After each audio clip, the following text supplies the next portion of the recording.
సినిమాలు చూసే విషయంలో రాష్ట్రాలు దేశాల మధ్య హద్దులు ఎప్పుడో చెరిగిపోయాయి. ఓటీటీల్లో ఎక్కడెక్కడి సినిమాలనో చూసేస్తున్నారు జనం. వరల్డ్ సినిమా అన్నది అందరికీ చేరువ అయిపోయింది. బాహుబలి సినిమా దేశాన్ని ఏకం చేస్తే ఆ తర్వాత కేజీఎఫ్, పుష్ప, ఆర్ఆర్ఆర్ లాంటి సినిమాలు పాన్ ఇండియా స్థాయిలో అద్భుతాలు చేశాయి. ఈ చిత్రాలకు అంతర్జాతీయ స్థాయిలో కూడా అద్భుతమైన ఆదరణ దక్కింది. వీటిలో నటించిన హీరోలకు దేశ విదేశాల్లో తిరుగులేని ఫాలోయింగ్ లభించింది. మిగతా సినిమాలతో పోలిస్తే పుష్ప సగటు మాస్ మూవీలా కనిపించినా దానికి వచ్చిన రీచ్ అసాధారణం.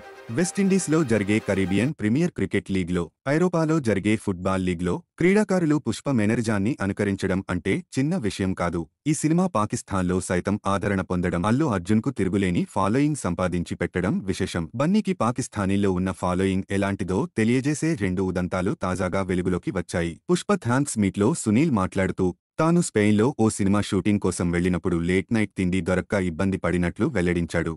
రెస్టారెంట్లన్నీ మూతపడ్డ సమయంలో అర్ధరాత్రి 2 గంటలు దాటక ఒక రెస్టారెంట్కు వెళ్తే దాన్ని నడిపే వ్యక్తి తనను గుర్తుపట్టి పుష్ప సినిమాలో విలన్ పాత్ర చేసిందే తనేనా అని అడిగినట్లు తెలిపాడు సునీల్. అతను పాకిస్తానీ అని, ఆ సమయంలో తనతో పాటు డైరెక్షన్ టీంకు వంట చేసి పెట్టాడని సునీల్ వెల్లడించాడు. ఇదిలా ఉంటే తండేల్ మూవీ తెర వెనుక కథ ఒకటి ప్రచారంలోకి వచ్చింది. ఇది రియల్ స్టోరీ అన్న సంగతి తెలిసిందే. పాకిస్తాన్లో చిక్కుకున్న జాలరులు అక్కడి నుంచి తిరిగొచ్చే సమయంలో ఒక పాకిస్తాన్ పోలీస్ అల్లు అర్జున్ పేరు చెప్పి తన ఆటోగ్రాఫ్ కావాలని అడిగాడట.